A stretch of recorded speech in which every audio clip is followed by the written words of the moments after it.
Good morning students, कैसे हो। आज हम डिस्कस करने वाले हैं जो बी फार्मा सेकंड सेम है उसमें एक सब्जेक्ट है जिसका नाम बायोकेमिस्ट्री है और उस बायोकेमिस्ट्री में जो सेकंड यूनिट है उसका नाम है कार्बोहाइड्रेट मेटाबॉलिज्म। इसी को अब हम डिस्कस करने वाले हैं।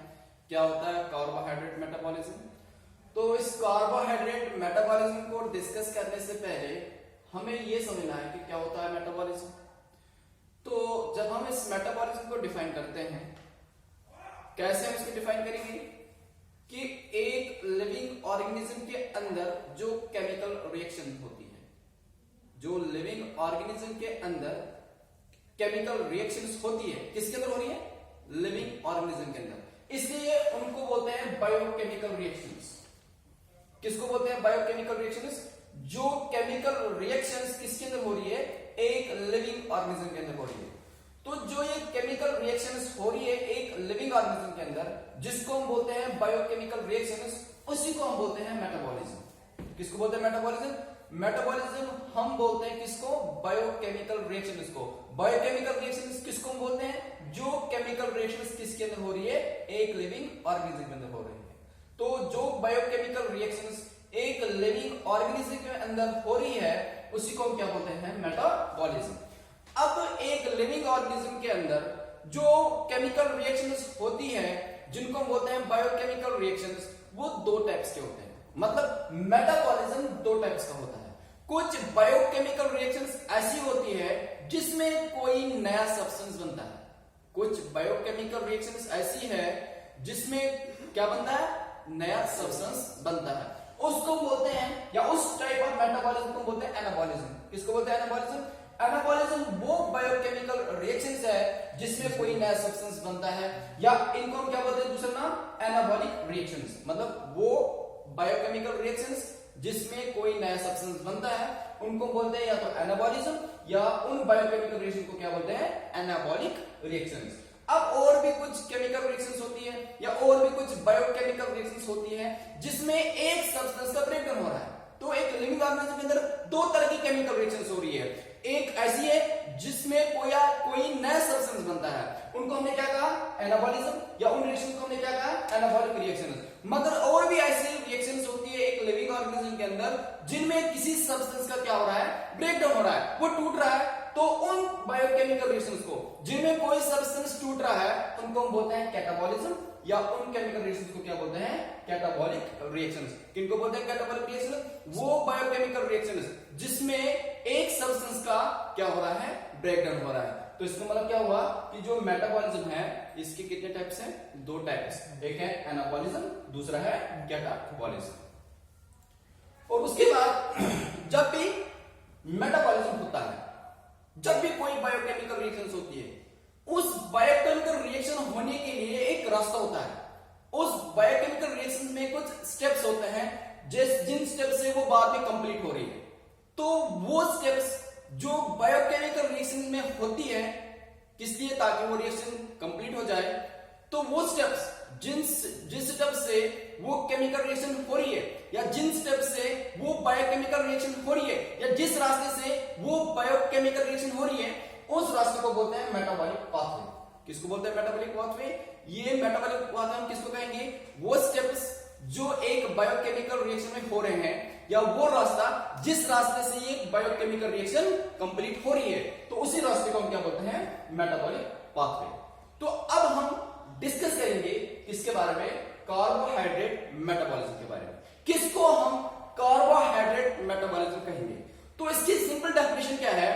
कार्बोहाइड्रेट मेटाबॉलिज्म का मतलब है वो बायोकेमिकल रिएक्शंस, वो बायोकेमिकल प्रोसेसेस जिसमें कार्बोहाइड्रेट का या तो ब्रेकडाउन हो जाएगा, या जिसमें कार्बोहाइड्रेट का या तो सिंथेसिस हो जाएगा, बनेगा, या तो कार्बोहाइड्रेट्स का इंटर कन्वर्जन होना। इंटर कन्वर्जन का मतलब क्या हुआ? एक कार्बोहाइड्रेट दूसरे कार्बोहाइड्रेट में कन्वर्ट होना, चेंज होना, या एक कार्बोहाइड्रेट कन्वर्ट होना, चेंज होना दूसरे मॉलिक्यूल के अंदर। तो कितने स्टेप्स है इसमें?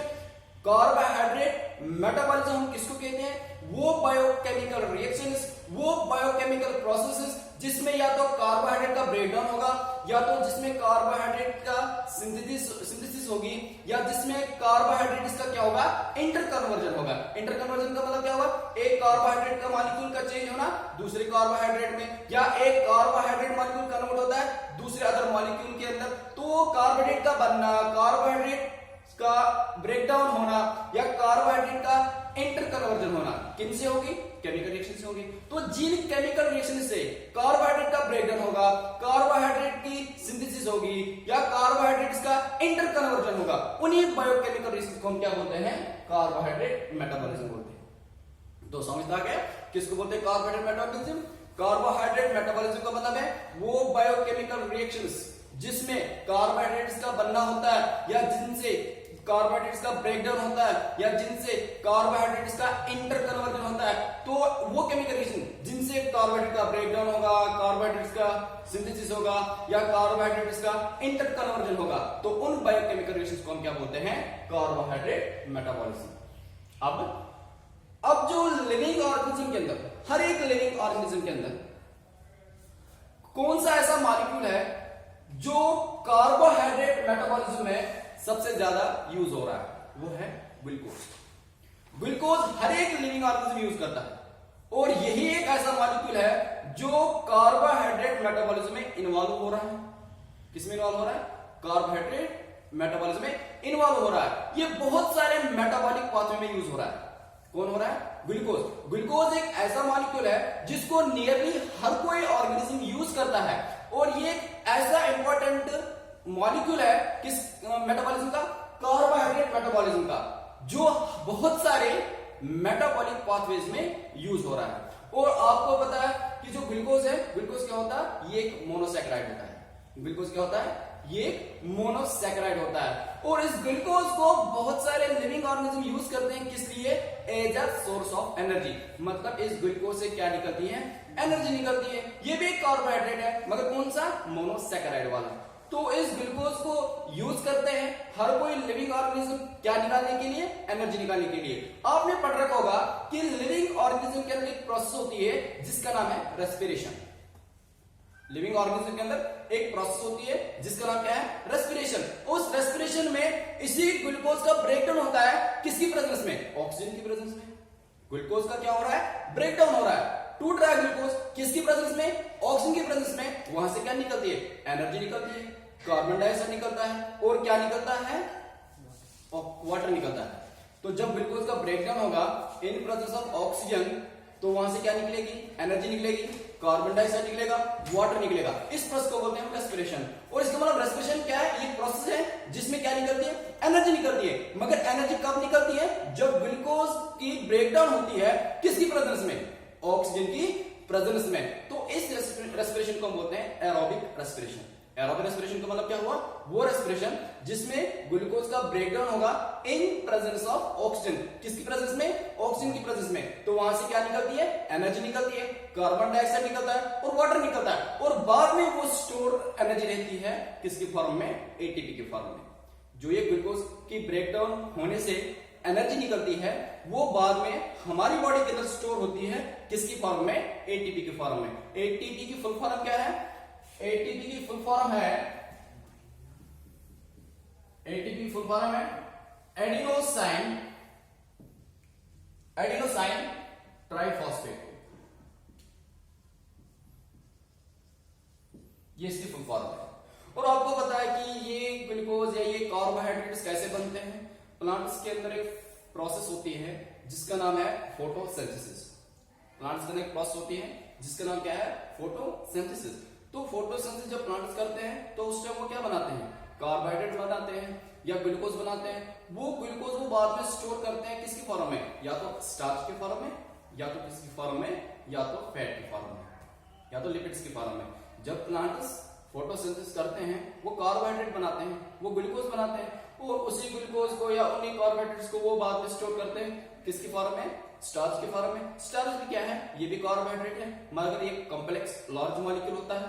और उसके बाद किसकी फॉर्म में स्टोर करते हैं, लिपिड्स की फॉर्म में। और अगर हम 1 ग्राम फैट्स का लेंगे और 1 ग्राम कार्बोहाइड्रेट का लेंगे तो 1 ग्राम ऑफ कार्बोहाइड्रेट से कितनी एनर्जी निकलती है, 4 किलो कैलोरी निकलती है। और अगर हम 1 ग्राम फैट का लेंगे तो वहां से कितनी एनर्जी निकलती है? 9 किलो कैलोरी निकलती है। इसका मतलब एनर्जी किससे ज्यादा निकलती है? फैट से निकलती है। मगर हमारी बॉडी से एनर्जी जल्दी जल्दी किससे निकलती है? ग्लूकोज से निकलती है। अगर हमारी बॉडी के अंदर फैट भी होता है, ग्लूकोज भी होता है, मगर हमारी बॉडी जो प्रेफर करेगी पहले एनर्जी निकालने के लिए, वो किसको यूज करेगी? वो ग्लूकोज को यूज करेगी। और उसके बाद जो ग्लूकोज होता है ये मोनोमर में होता है, मतलब ग्लूकोज से बड़े बड़े कार्बोहाइड्रेट भी बनते हैं या लार्ज कार्बोहाइड्रेट भी बनते हैं। किससे? ग्लूकोज से। मतलब ग्लूकोज के बहुत सारे मॉलिक्यूल जुड़ते हैं तो ग्लूकोज क्या बनेगा फिर? मोनोमर। क्योंकि ये क्या बना रहा है? ये पॉलीमर बना रहा है। पॉलीमर कब बनता है? जब बहुत सारे मोनोमर जुड़ते हैं। फॉर एग्जाम्पल हम बात करेंगे सेल्यूलोज की या हम बात करेंगे स्टार्च की। स्टार्च और सेल्यूलोज ये दोनों पॉलीमर है। ये दोनों क्या है? पॉलीमर। पॉली का मतलब बहुत सारे, ये बहुत सारी चीजों से मिलकर बना है। किन बहुत सारी चीजों से मिलकर बना है? जो स्टार्च है या सेल्यूलोज है, ये दोनों बहुत सारे ग्लूकोज मॉलिक्यूल्स के बने होते हैं। तो किसके बने होते हैं? ग्लूकोज के बने होते हैं। मतलब बहुत सारे ग्लूकोज मॉलिक्यूल्स आपस में जुड़ गए। किससे? एक बॉन्ड से। उस बॉन्ड को बोलते हैं ग्लाइकोसाइडिक लिंकेज। तो ग्लाइकोसाइडिक लिंकेज क्या होता है? ये बॉन्ड होता है किसके बीच में? जब बहुत सारे ग्लूकोज मॉलिक्यूल्स आपस में जुड़ रहे हैं। तो आपस में जुड़ रहे हैं किसकी वजह से? बॉन्ड की वजह से। कौन सा बॉन्ड? ग्लाइकोसाइडिक बॉन्ड या ग्लाइकोसाइडिक लिंकेज। तो जब बहुत सारे ग्लूकोज मॉलिक्यूल जुड़ते हैं तो वहां पे दो तरह के पॉलीमर बनते हैं, एक तो स्टार्च, दूसरा सेल्यूलोज। और यही स्टार्च और यही सेल्यूलोज बाद में कुछ लिविंग ऑर्गेनिजम्स यूज करते हैं। इसकी स्टार्च की भी डाइजेशन होगी, सेल्यूलोज की भी डाइजेशन होगी। तो जब इनकी डाइजेशन होगी, और आपको पता है किसके बने हैं? ये ग्लूकोज के बने होंगे। तो स्टार्च का जब ब्रेकडाउन होगा इससे भी ग्लूकोज निकलेगा, और सेल्यूलोज का जब ब्रेकडाउन होगा उससे भी क्या निकलेगा? ग्लूकोज निकलेगा। और उस ग्लूकोज को वो यूज करेंगे बाद में क्या निकालने के लिए? एनर्जी निकालने के लिए। और कभी कभी अगर एक इंसान के अंदर कार्बोहाइड्रेट ज्यादा हो गए, एक इंसान के बॉडी के अंदर ज्यादा चले गए क्या? कार्बोहाइड्रेट्स। तो वो कार्बोहाइड्रेट्स वहां पे चेंज होते हैं किसमें? एक दूसरे मॉलिक्यूल के अंदर चेंज होते हैं जिसका नाम है एसिटाइल कोएंजाइम ए। शॉर्ट में इसको क्या लिखते हैं? Acetyl CoA. जब हमारी बॉडी के अंदर ज्यादा हो जाएंगे क्या? कार्बोहाइड्रेट्स, और वो कार्बोहाइड्रेट बाद में चेंज होते किसमें? एसिटाइल कोएंजाइम ए में। और यही एसिटाइल कोएंजाइम ए जो है बाद में यूज होता है कहां पे? फैट्स बनाने के लिए। क्या बनाने के लिए? फैट्स बनाने के लिए। तो आपको ये याद रखना है कि जो ग्लूकोज है, ग्लूकोज हर एक लिविंग ऑर्गेनिज्म यूज करता है क्या निकालने के लिए? एनर्जी निकालने के लिए। अब कोई लिविंग ऑर्गेनिज्म ग्लूकोज के पॉलीमर्स ले रहा है जैसे स्टार्च का या सेल्यूलोज, और उनका बाद में ब्रेकडाउन होता है, उनकी डाइजेशन होती है। डाइजेशन होने के बाद वहां से ग्लूकोज निकलता है। वो ग्लूकोज बाद में उनकी बॉडी के अंदर एब्जॉर्ब हो रहा है, उनकी बॉडी के अंदर चला जाता है, और फिर वो वहां से क्या निकालते हैं? एनर्जी निकालते हैं। तो अब हम डिस्कस करेंगे कार्बोहाइड्रेट मेटाबॉलिज्म के अंदर आपको क्या क्या पढ़ना है। जब भी कार्बोहाइड्रेट मेटाबॉलिज्म आप पढ़ोगे आपको वहां पे कुछ मेटाबॉलिक पाथवे पढ़ने हैं कि कौन कौन सा मेटाबॉलिक पाथवे होता है किसके द्वारा? जब कार्बोहाइड्रेट की क्या होती है? मेटाबॉलिज्म होती है। तो शॉर्ट समझे मैंने यहां पे लिखा है कि अगर आपके पास कोई कार्बोहाइड्रेट हो, चाहे ग्लूकोज है आपके पास, चाहे आपके पास फ्रक्टोज है, चाहे आपके पास गैलेक्टोज है, तो ये सारे किसमें चेंज होंगे? पहले ग्लूकोज 6 फॉस्फेट में चेंज होंगे।